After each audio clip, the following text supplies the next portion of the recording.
لخطبەی دووەمماندا باسێکی ترمان هەیە. ئەم باسەش واجبە لەسەر هەموو مسلمانێ لە کاتی نوێژەکەیدا جێبەجێ بکە. دینی ئێمە عیبادەتی خوای پەروەردگارە، نوێژە، ڕۆژووە، زەکاتە، ئەمە دینی ئێمەیە. بەڵام لە کاتی نوێژەکانمانە شتێکی ئەبێ ئاگدار بین، ئەوش وەستانمان بۆ نوێژەکان، چۆن چۆنی بۆسین لە نوێژەکانماندا. ئایا کەسی وانییە کە شان ئەبەیتە لای شانێوە ئەچێتە ئەو لاوە پاڵت پێوە ئەنا. ئێستاکە ئەو وەعیدەت پێ ئەڵێم کە لە زبانی صادق المەزدوقەوە دەرچووە. ئێستا ئەو هەڕەشەیەت پێ ئەڵێم کە لە زبانی پێغەمبەرەوە دەرچووە صلی الله عليه وسلم. تا ئەناتە قەیپایەوە پای لا ئەدا، مەقەیەت بە دڵت نەخۆشە.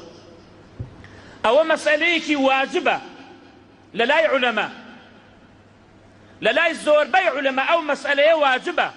إن الله يحب الذين يقاتلون في سبيله صفا كأنهم بنيان مرصوص. چۆن لە کاتی جیهاددا پێغەمبەر صلی الله عليه وسلم سەفەکانی ڕێکە خست، ئاوا لە کاتی نوێژشدا ئەبێ سەفەکان زۆر ڕێک بێت. بۆیە چەند فعلێک هاتووە هەمووی بە سیغەی ئەمر، وەزانایان فەرموویانە هەچ ئەمرێک بێت لە پێغەمبەرەوە صلی الله عليه وسلم، ئەگەر ئەو ئەمرە تەخفیف نەکرا بێت ئەو ئەمرە بۆ واجبیەتە، واجبە یعنی با پێغەمبەرش فەرموو بێتی صلی الله عليه وسلم. ئەم حەدیثانە هەمووی صحیحە، لە مسلمدا هاتووە، لە تەرغیب و تەرهیبدا هاتووە. یەکەمیان بە صیغەی ئەمر پێغەمبەرە فەرمێ صلی الله عليه وسلم ئەحسینوا ئیقامەتە الصفوف في الصلاة. ئەحسینوا جوان بن، ئیقامەتە الصفوف في الصلاة، جوانی بکەن ڕیزەکانتان لە کاتی نوێژە. دووهەم سەووا صفوفەکم، بفعل ئەمر سەووا صفوفەکم وحاذوا بين مناكبكم ولينوا بأيدي إخوانكم. شانتان و ملتان و سینتان با ڕێکی یەک بێت و خۆتان نەرم بکەن ئەگەر برایەکە دەستی برد بتێرێتە خۆیەوە. لینوا بأيدي إخوانكم، مەدەژێر دەسێ لینوا بأيدي إخوانكم، زۆر بە ملکەشانە وەرە بۆتەکی. سێهەم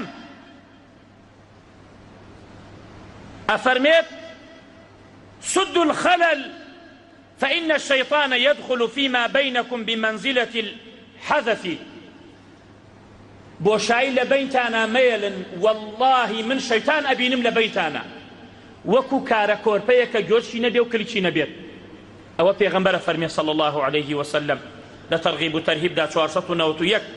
والله وەک کارە کۆرپە شەیتان ئەبینم لە بینتانە. نەڵێی چۆن شەیتان چیەکە ناو مزگەوت، زۆر نێزگەلێتەوە. چوارەم ئەفەرمێ ئەقیموا صفوفەکم، هەمووی فعلی ئەمرە. أقيموا صفوفكم وتراصوا فإني أراكم من وراء ظهري. صفكانتان ريك بكنو جوان بوستن، والله لپشتەوە ئەتان بینم. یەکێ لە خەسائیسی پێغەمبەر صلی الله عليه وسلم، لە معجزەی صلی الله عليه وسلم کە ڕوویە کردە کەعبە بۆ نوێژ، ئەی فەرموو جوان بوستن بە خودای پشتەوە ئەتان بینم. ئایا بۆ گاڵتەیە پێغەمبەر ساڵتە ئەمە، یا بۆ منزلەتی سەفەکانمانە، بۆ گەورەی ڕیزەکانمانە، بۆ ئەوەی ڕێک بۆستین؟ خۆ بە گاڵتە نەیوتە من لە دواواتان بینم، حاشا ولله. چوارەم ئەفەرمێ ڕصوا صفوفەکم، وەسەحابە ئەفەرمێ دەستی ئەهاوەر بەبان سینگمانە لەم سەر بۆ ئەو سەر، وەکو چۆن تیر ئەکەیتە ناو کیفەکەیەوە، تیری کەوان چۆن چۆنی ڕێکێخەی ڕێزێ کرد، ئەی فەرموو ئاوها ڕیزمانیە کرد. شەشەم ئەی فەرموو استووا ولا تختلفوا فتختلف قلوبكم. بويا كأمي فرموا لدوا وأتان بينم. صحابة فرمون فوالله وكان أحدنا يلزق منكبه بمنكب صاحبه وقدمه بقدمه وركبته بركبته. رواه البخاري. صحابة فرمون والله أمي فرموا أم جاك إيما شانمان لەگەڵ شانی براکەماندا ئەنا، قەدەم ئەو ڕقیانیەکەی پای لەگەڵ ڕقیانەی پای براکەماندا ئەنا، وڕکبەتەه مع ڕکبەتیه، زرانیمان ئەنووسان بە زرانی ئەوەی تەکمانەوە. ئاگدار بە ئەوە هەمووی بە سیغەی ئەمر هاتووە.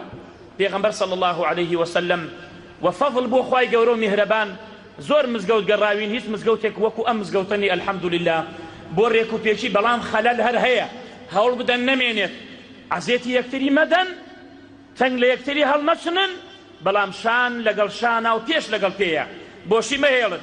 خاڵی دووهەم ئەوەیە کە پێغەمبەر صلی الله عليه وسلم بەتەئکید پێمانە فەرمێت لەتوسەوونە صفوفەکم، والله یا ئەوە تا سەفەکانتان ڕێکەکەن ئەو لەیخالیفەن الله بین قلوبکم وفي الرواية بين وجوهكم، والله یا ئەوە تا سەفەکانتان ڕێکەخەن، یا ئەوە تا خدا مخالفە ئەخاتە بین دڵەکانتانەوە، بینی دەم و چاوەکانتانەوە.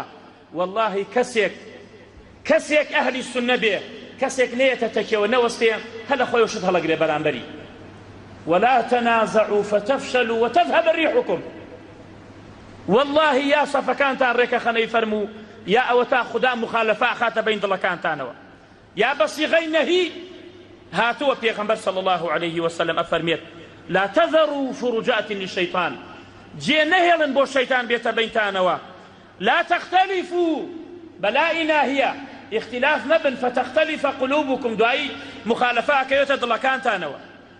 بۆیە ئەنەسی کوڕی مالک کە هات بۆ مەدینە فقيل له ما أنكرت منذ يوم عهدت رسول الله صلى الله عليه وسلم؟ قال ما أنكرت شيئا إلا أنكم لا تقيمون الصفوف.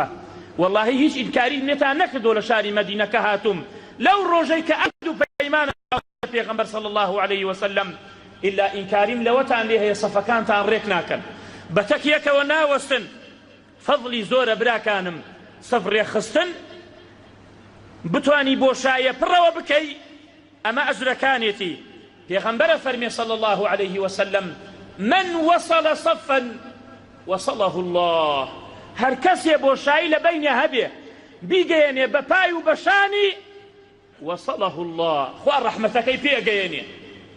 اگر رحمتی خواه گرکا مرسو اولاوه ورا تک براکتو بوسلکاتی نیوژا. دوهم افرميت وما من خطوة أعظم أجرا من خطوة مشاها رجل إلى فرجة في الصف فسدها. هیچ هەنگاوێک نییە لە لای خوا زۆر خۆشەویست بێت ئەو هەنگاوەیە کە ئەینەی ئەڕۆی بۆ لای براکەت سەدێک پڕەکەیتەوە، بۆشاییەک پڕەکەیتەوە، ئەو هەنگاوە زۆر لای خوا خۆشەویستە. سێهەم ئەفەرمێ من سەدە فرجەتەن، هەر کەسێ بۆشاییە پڕەوە بکە رفعه الله بها درجة وبنى له بيتا في الجنة، خوا دەرەجە بەرز دەکاتەوە بۆشایی بینی خۆت و براکەت پڕەوە بکەی وبنى له بيتا في الجنة. أما أنا أقر مفهومي مخالفة بهني يعني نخوى رحمتك بيقيني نأجرت هيا نخوى مارد بوكا للجنة أقدوره بكيف خالي كتر لوانا أفرمي بيغمبر صلى الله عليه وسلم إن الله وملائكته يصلون على الذين يصلون الصفوف. خواي قورو مهربان ملائكة كان هميان يصلون على الذين ايش يصلون الصفوف، بلان برانبري ترغيب هاتوا في غنبرة فرمي صلى الله عليه وسلم ومن قطع صفا قطعه الله. هل كسي لا شلتك براكي صفي قطع بك لصفي اقدر بشي قطعه الله، خواه رحمتك اللي قطعك رحمتي خواه لخوات قطع مكة قطعه الله. وأفرميت لا تختلفوا فتختلف قلوبكم، اختلاف نكن دعاي دلكانتان اختلافك يتبران بربيك تسوي صفوف واجبة خواهي پروردگار او ريزي زور لا خوشويستا او ريزي زور لا بريزة كزور ريكا كبوشيني لبينانا كزور بريكية وستن إن أقيموا صفوفكم فإن تسوية الصف من تمام الصلاة. رويشتنتان وهاتنتان وحركتان بۆ تەسویەی سەفەکانتان لە تەواوی نوێژاتە، بەڵام بەداخەوە زۆر بەمانەیە خصوصا ئەوانەی کە بەتەمەنن پاکەی دەقەی پایەوە ئەداتە بندە ساڕاتە ئەولاوە مەقەیەت قەتعی ڕەحمی خوا بکە لە خۆت شانەدا دەقەی شانێەوە بڕۆ ئەولاوە تێ نەگەیشتووی هیچت نەبیستووە تێ بگە ئەگەر شتی وات نەبیستووە واجبە سەفەکانمان ڕێک و پێک بکەین و بۆی خوای پەروەردگار زیاتر بە چاوی بەزەی و ڕەحمان پێ بکە.